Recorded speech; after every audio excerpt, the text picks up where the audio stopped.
The agonizing wait is over. Ty West's Maxxxine hits theaters everywhere this week. From everything I've seen in the trailers and marketing so far, I couldn't be more excited for this movie. Mia Goth owns every frame of the trailer, the cinematography looks gorgeous, and the cast is completely stacked, but one particular moment in the trailer got me most excited. Maxxxine promises to take us to the Universal Studios backlot, specifically the set of Psycho. I'm always a sucker for movies within movies, movies about making movies, or scenes on movie sets or backlots, even when the movie that delivers the goods is not that great itself. I'll always have a soft spot for the very not-so-good Get Smart film, The Nude Bomb, for giving us an extended peek at the 1980s Universal backlot. Sorry, not sorry. That being said, I'm particularly excited how the themes and tropes of the Psycho franchise will weave into the story of Maxxxine. Knowing Ty West's filmography thus far, I highly doubt it'll be an empty homage. His references to other genre fare in movies like X, Pearl, and earlier work outside that universe in movies like The House of the Devil have proved the opposite. With Maxxxine bringing the Psycho world back to the forefront of our minds, I figured now's as good a time as any to encourage you to go check out the franchise for yourself. It's safe to say that any film fan worth their salt has seen Hitchcock's 1960 masterpiece and the countless imitations, homages, and references, so I won't spend much time regurgitating my praise for the original here. Instead, I specifically want to talk about the oft-forgotten and extremely underrated Psycho sequels, starting with Psycho 2. In the early 1980s, the idea of doing a sequel to Psycho, Hitchcock's most successful film and one of the most culturally impactful movies of all time, seemed like a suicide mission for any film crew to attempt. Remember, the concept of sequels was not as popular as they are now, where a new sequel, prequel, spin-off, or remake is in theaters almost every weekend. As of 1983, franchises were a relatively new phenomenon, notable examples being the Toho Godzilla films, Planet of the Apes, and the new juggernaut on the block, Star Wars. Still, for the most part, one-off, standalone movies were the rule, not the exception. The men who bravely took on the risky task of bringing Norman Bates back to the big screen were director Richard Franklin, who had previously directed Road Games, and writer Tom Holland, who would go on to pen films you may have heard of, like Fright Night and Child's Play, as well as an episode of Tales from the Crypt. Their most intelligent decision was setting a clear, attainable goal for the project. They didn't set out to top Psycho, improve Psycho, or radically change Psycho. Their goal was simply for the movie to feel like Psycho. Richard Franklin shared this goal with the young Quentin Tarantino, who met him while he was in production. Tarantino recalls, I go, well, what are your hopes for it? He goes, well, my hopes for it is that you like the first movie and that you'll like the second movie. And maybe 10 years from now or 15 years from now, you'll think about a scene from one or the other one, but you won't exactly remember which one you were thinking about, because it's just all the Norman Bates story. And that's what he did. He didn't just interject, okay, Norman Bates, the killer, is back. He made it the Norman Bates story. And Norman Bates was the actual hero of the story. And I think, not only do I think Anthony Perkins is even better, as great as he is in Psycho, I think he's even better in Psycho 2. I think it's one of the great lead performances in any horror film ever made. I agree that Franklin nailed the tone. For a film released over 2 decades from its predecessor, it feels like a near seamless continuation. It certainly helps that Vera Miles returns in addition to Anthony Perkins, which adds anchors to the previous film. It almost feels like you could cut the credits from the 1960s Psycho and have it run directly into this entry.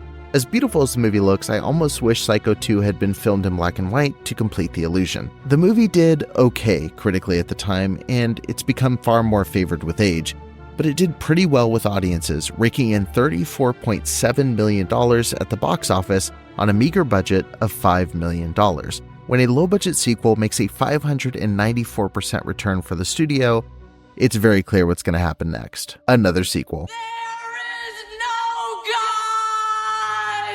There is no God is a startling first line to hear within the first few seconds of a film, accompanied by a black screen before the main picture starts. It's even more startling when the next few moments introduce us to the character who screamed those words, a nun, about to throw herself from a bell tower in a church, only to accidentally push another nun to her death instead. This is just the first minute and 30 seconds of Psycho 3, and it doesn't slow down from there. The third entry in the Psycho franchise is my favorite, and I'm not going to say it's because it's a better crafted movie than the original. It's not, but it appeals to my personal cinematic taste a little bit more. Anthony Perkins not only reprises his role as Norman Bates in this production, but also steps behind the camera for his directorial debut, and he goes all out.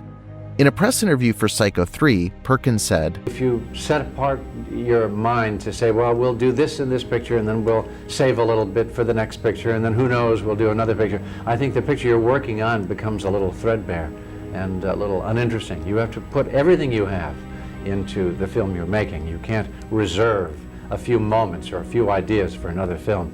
It's not fair to the high prices that tickets are demanding these days. I mean, you have to give everything you've got to the film you've got. You can't withhold. This refreshing and rare mindset gives Psycho 3 a palpable feeling that nothing was left on the table. From its shocking opening to its distinctly sleazy atmosphere with creative lighting to the heightened violence, it feels unique. It stands on its own as a great horror picture while also maintaining a reverence for what comes before. Perkins also delivers one of movie history's all-time great suspense moments with a delightfully dark and humorous gross-out gag as the punchline. In the scene, a sheriff is questioning Norman at the hotel. They wander outside and continue the conversation by an icebox where Norman has hidden the body of one of his victims. The sheriff pops open the icebox without looking and begins grabbing ice cubes and chewing on them, finally snatching a handful that contains just a bit of blood, popping it into his mouth and licking his fingers.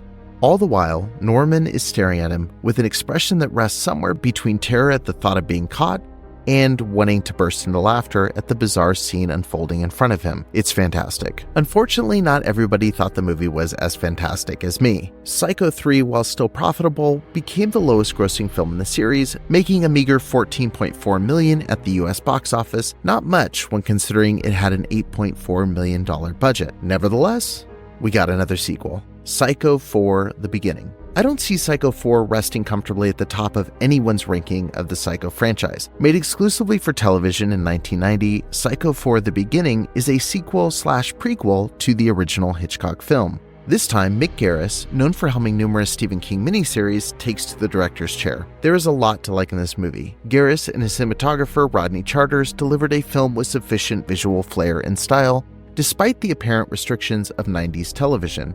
However, the style far outshines the substance here. The film is full of backstory, something that should be expected from a prequel, I suppose. However, this is essentially why it doesn't entirely work for me. The tremendous subtext present in the original Psycho film, and even somewhat of the sequel, is now front and center. The abusive relationship between Norman and his mother is no longer left to the imagination, but is now displayed clearly as a prominent feature of the movie. The movie is just all too obvious, like the infamous explainer scene at the end of the first film, but it stretches that scene over an hour and 36 minutes of runtime. Again, it's not all bad. Henry Thomas gives a tremendous turn as a young Norman Bates, while Anthony Perkins does as well as he can with the material that he's given. Olivia Hussey is great at times, but at other times is chewing so much scenery it takes you right out of the movie. Overall, this entry has grown on me with repeat viewings, but I'm going to be honest, the first 3 theatrical films are head and shoulders above it. At the end of the day, for a franchise that spanned 4 films and 3 decades, the consistency and quality of the series are unprecedented. It earns its place alongside other top horror franchises. I hope someday it gets the full recognition from fans that it deserves. Thank you so much for watching this video. Be sure to subscribe for more content just like this, and let me know in the comments what's your favorite entry in the Psycho franchise. I'll see you on the next episode.